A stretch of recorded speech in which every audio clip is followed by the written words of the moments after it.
Alors aujourd'hui, je vais essayer de vous montrer l'intérêt du cercle trigonométrique pour la mesure des angles en radians, mais surtout pour la détermination de la valeur du sinus et du cosinus de ces angles-là.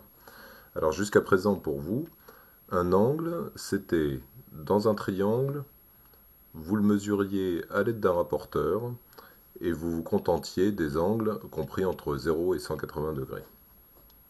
À partir d'aujourd'hui, on va voir qu'il existe une autre façon de mesurer les angles, mais pour cela, on a besoin du cercle trigonométrique. Le cercle trigonométrique, c'est un cercle centré en haut de rayon 1. Et ce dont on peut s'apercevoir, c'est que ce que vous connaissiez avant comme cet angle-là, qui était repéré par sa mesure en degrés, et bien finalement, si on s'aide du cercle trigonométrique, on se rend compte que cet angle-là définit sur le cercle la position d'un point M, mais que réciproquement, si je définis la position d'un point M ici, ça fixe l'angle qui est ici. Les deux notions sont liées, et elles sont liées par quoi? Par une relation de proportionnalité. La position du point M, comment je la connais?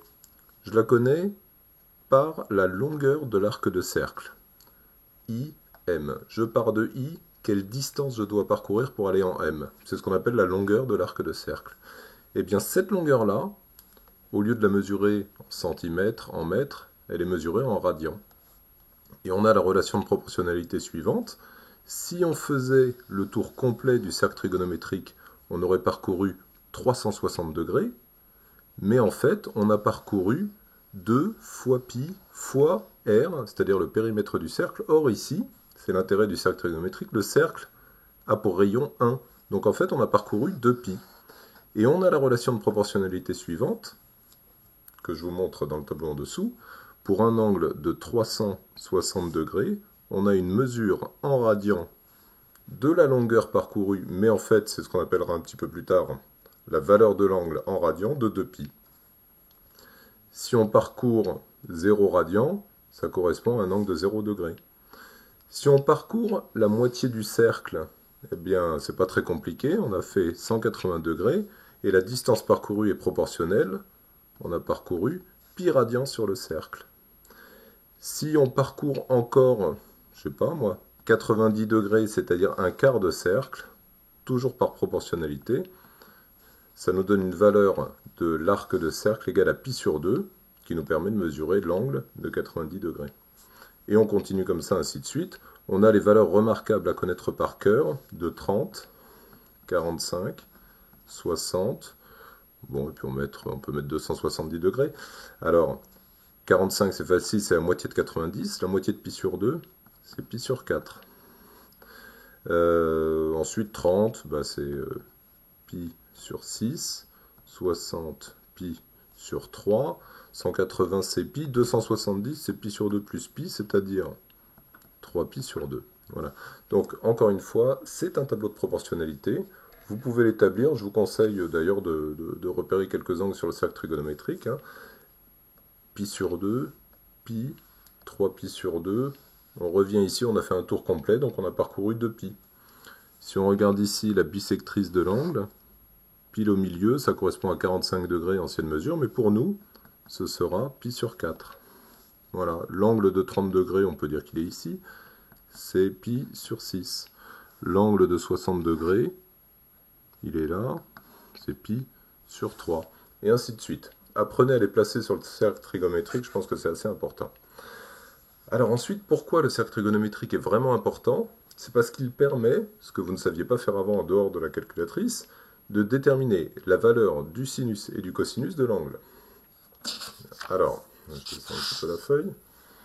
Regardez, on a notre tableau avec la valeur des angles en degrés, la valeur des angles en radians. Alors la radian, c'est une unité un petit peu particulière parce que ça mesure à la fois un angle, mais je vous ai dit que c'était la longueur de l'arc de cercle parcouru. Hein, donc c'est à la fois une longueur et puis une mesure d'angle. En fait, c'est la mesure de l'angle correspondant à la longueur parcourue 2π sur 6 sur le cercle trigo, 2π sur 4, 2π sur 2, 2π sur 3, etc. D'accord? Bien, constat assez simple, regardez. Pour vous, les sinus, les cosinus et même la tangente d'un angle, vous saviez les calculer dans un triangle rectangle. Mais si je reprends le cercle trigonométrique et que je vous rappelle que le point M ici permet de repérer un angle, c'est-à-dire qu'une fois qu'on a l'arc de cercle ici, IM, on positionne le point M ici, mais on a le triangle OMH qui est rectangle en H.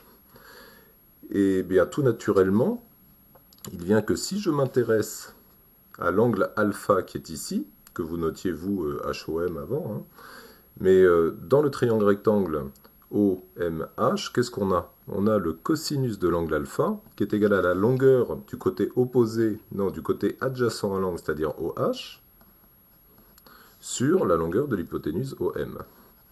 Or, OM est égal à 1, par définition, puisque je suis sur mon cercle trigonométrique et que le cercle est de rayon 1. Donc finalement, la valeur du cosinus de l'angle alpha, c'est la longueur OH. Mais si on regarde bien la figure, la longueur OH, c'est quoi? C'est l'abscisse du point M. Donc finalement, pour un angle donné et repéré par un point M, cette longueur-là, c'est la valeur du cosinus de l'angle alpha. D'accord? Et de la même façon, on montrerait que cette longueur-là, c'est la valeur de sinus alpha. Pourquoi? Parce que le sinus alpha, c'est la longueur du côté opposé à l'angle, c'est-à-dire MH, sur l'hypoténuse qui vaut toujours 1. Donc en fait, c'est MH. Voilà. Et MH, c'est quoi? C'est l'ordonnée du point M. Donc, sur le cercle trigonométrique, on a directement les coordonnées du point M, qui sont cosinus alpha, sinus alpha. Voilà. Si je place le point M ici, pas de problème. Ça définit quel angle? Tout cet angle-là. La valeur du sinus de l'angle, alors je peux l'appeler le point N. Hein. Voilà. On lit l'ordonnée du point N, l'abscisse du point N. On voit que l'abscisse du point N, c'est quoi? Je sais pas, à peu près 1,5. Et son ordonnée, bon, on a du mal à la déterminer exactement. Enfin, on peut dire moins 0,8 par exemple. Eh bien, ça veut dire que le cosinus de l'angle qui correspond à celui-là, d'accord, le cosinus vaut 0,5 et le sinus moins 0,8. On a vraiment une lecture directe. Alors bon, moins 0,5, moins 0,8, ce sont des valeurs approximatives. Ce que vous devrez apprendre par cœur, ce sont les valeurs des sinus et des cosinus des angles usuels suivants.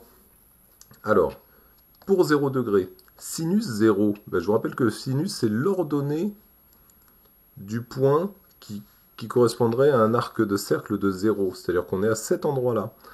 Eh bien, l'ordonnée de ce point-là, c'est 0.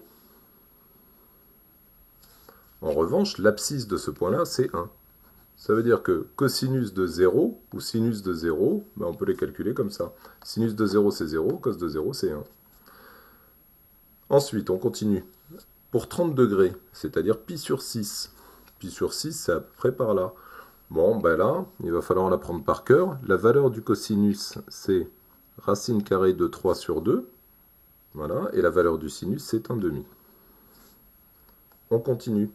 Pour 45 degrés, alors ceux-là, vous allez les retenir facilement, c'est racine de 2 sur 2, racine de 2 sur 2. Le sinus et le cosinus de pi sur 4 sont égaux et valent racine de 2 sur 2. On peut dire sinus de 45 si vous voulez, hein, ça reste vrai, 45 degrés. Mais prenons l'habitude de parler en radians. Pour pi sur 3, sinus pi sur 3, on voit que cette fois, c'est sinus pi sur 3 qui vaut racine de 3 sur 2, et son cosinus vaut 1,5. Donc en fait, ici c'est 1,5 et racine carrée de 3 sur 2. Pour 90, l'ordonnée de ce point-là c'est 1 et son abscisse c'est 0. 0, 1. Pour pi, on est ici, eh bien pas de problème. L'abscisse c'est moins 1, l'ordonnée c'est 0. L'abscisse c'est moins 1, l'ordonnée c'est 0. 3 pi sur 2, on est à cet endroit-là, ordonnée moins 1, d'accord, abscisse 0. Voilà. Et puis pour 2π, on a parcouru toute cette distance-là, mais on est revenu au point de départ. C'est-à-dire qu'on a les mêmes coordonnées qu'au début, 0, 1. Voilà. Alors on verra un petit peu plus tard que ces angles peuvent être définis positivement ou négativement. C'est ce que je vous avais dit au début d'ailleurs. On va définir des angles sur R. Mais pour cela, moi je me suis intéressé pour l'instant uniquement aux mesures positives des angles et on définit le sens trigonométrique positif anti-horaire, qui est comme ça. Donc voilà, ce tableau est à connaître par cœur, mais vous avez vu qu'il y a quand même une certaine logique. Les sinus et les cosinus sont les coordonnées du point M qui décrit cet angle-là, d'accord, sur le cercle trigonométrique, donc centré en haut et de rayon 1. Et puis, pour la correspondance degré-radian, c'est une simple relation de proportionnalité entre la longueur de l'arc de cercle et l'angle que vous connaissiez avant en degrés. Voilà.